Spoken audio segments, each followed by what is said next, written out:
अहो आमची तरी राहू द्या, निदान देशमुखांची तरी इज्जत राखा.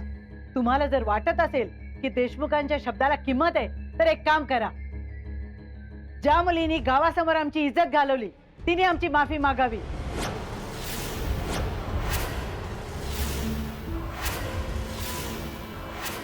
तर आणि तरच आम्ही या लग्नाचा विचार करू.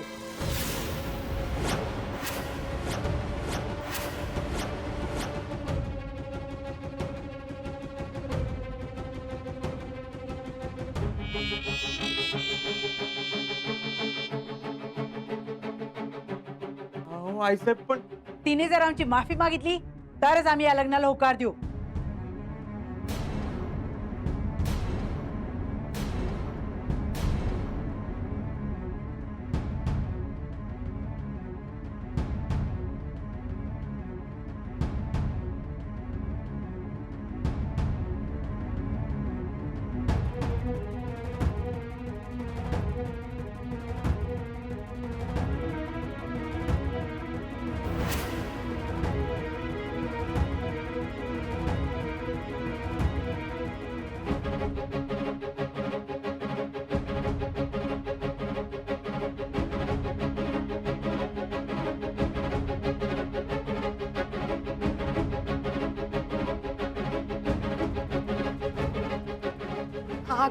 अगं शीतल, बघत काय उभी राहिलीस? जा आई साहेबांची पाय धर.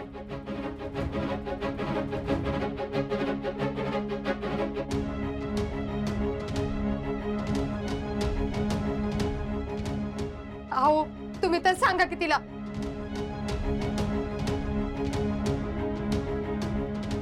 बघितलं हर्षवर्धन, काय किंमत येईल आपल्या शब्दांची. अहो असं करू नका, ऐका माझं. राहू दे राहू दे. हर्षवर्धन, चूक त्यांची नाहीये, तुमची आहे. तुम्हाला कळायला पाहिजे संबंध कुणाशी ठेवायचे आणि कुणाशी नाही.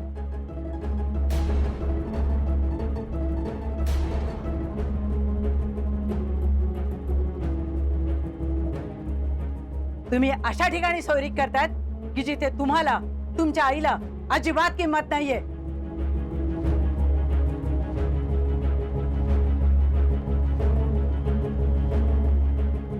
खरं तर त्यांची लायकी तरी आहे का?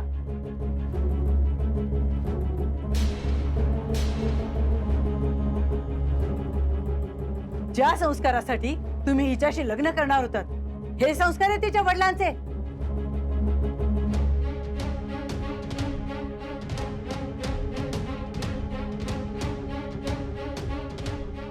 एवढी उद्धट मुलगी मी उभ्या आयुष्यात बघितली नव्हती.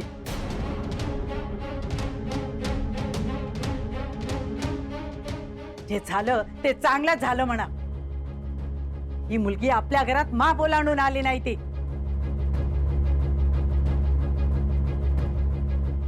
आम्हाला जर अशी मुलगी असती ना तर तिला बरोबर वाटणीवर आणली असती आम्ही.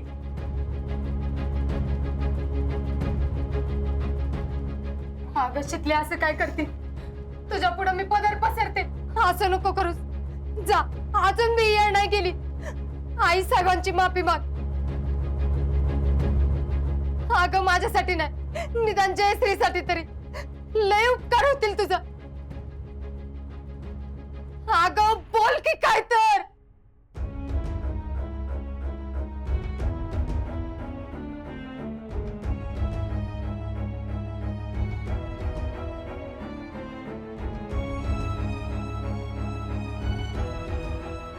नाही, मी माफी मागणार नाही.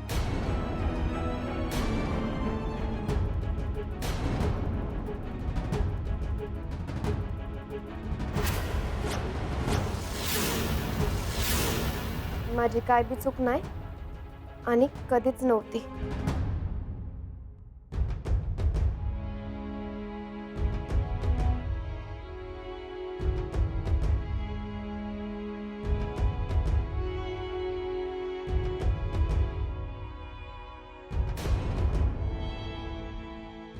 अगं शीतल, असं काय करते?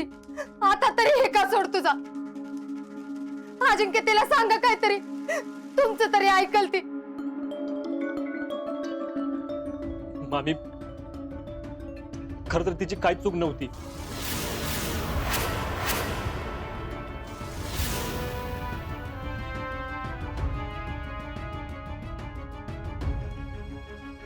नाही बघा, माफी मागायचीच असेल ना तर मी माफी मागतो. एक मिनिट, तुमच्याकडून हीच अपेक्षा होती. हर्षवर्धन, चला.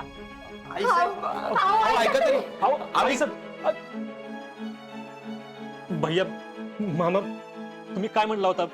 आधी सगळं विसरून जाऊ, आपण नव्यानं सुरुवात करू. आणि तुम्ही तर तुमची चूक मान्य केली होती ना, पण तिनं का माफी मागायची? बघा बघा, इथं काय येणं आली आणि तुम्ही चुका बरोबर करत बसलाय. अजिंक्य, अजिंक्य, तुम्हाला घासातला घास काढून मी वाढवलं ते हे दिवस बघायसाठी का?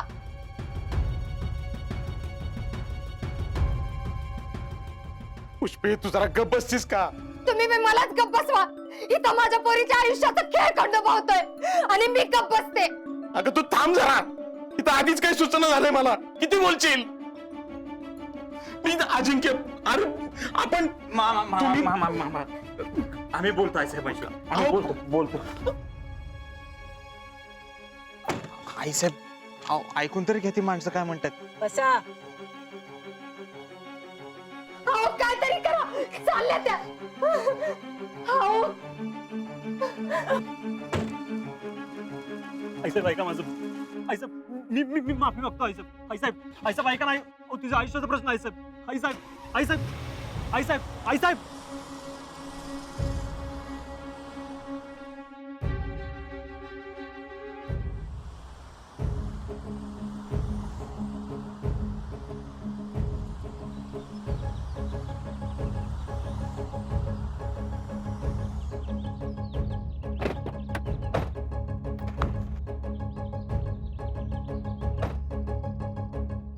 आईसाहेब ऐका ना. आईसाहेब, तुमचं काहीतरी गैरसमज झालाय. शीतलची काहीच चूक नव्हती. विचार, भयाना विचारा. आणि भयाना बी तेच वाटतंय. आणि ते तर म्हणले होते झालं गेलं विसरून जाऊ, नव्यानं सुरुवात करू, है ना? आईसाहेब, झाल्या प्रकाराबद्दल मी माफी मागतो. म्हणजे तशी कुणाचीच चूक नव्हती. अहो, गैरसमज झाला होता. आमची फक्त एवढीच अपेक्षा होती की तिने एकदा सॉरी म्हणावं. चूक कोणाची होती आणि कोणाची नाही हा प्रश्नच नाहीये. झाल्या प्रकारे आम्हाला काय कमी मनस्ताप झालाय? एकदा तरी तिने येऊन आमची माफी मागावी एवढीच आमची अपेक्षा होती. वय आईसाहेब, मला कळते तुम्ही काय म्हणतात, म्हणूनच म्हणतो मी माफी मागतो ना, मी सॉरी म्हणतो. एवढ्याचा पुळका असेल ना तर असो. अजिंक्य, खरं तर तुमच्यामुळेच आमचं अर्ध नुकसान झालंय. आईसाहेब सॉरी. बघा, वाटलंच मी पाय पडतो, पण तुम्ही लग्न मोडू नका आईसाहेब. हा, लग्न ते तर विसरूनच जावा. जेव्हा मी त्या घराची चौकट सोडली ना तेव्हा ते मोडलं. आता ते शक्य नाही. अहो नाही. अहो आईसाहेब, असं म्हणू नका आईसाहेब. भैया, आमचा निर्णय झालाय आणि आम्ही आमचे निर्णय बदलत नसतो. हो आईसाहेब, आईसाहेब ऐका ना. आईसाहेब, आईसाहेब, अहो तिच्या आयुष्याचा प्रश्न आहे साहेब. हो आईसाहेब.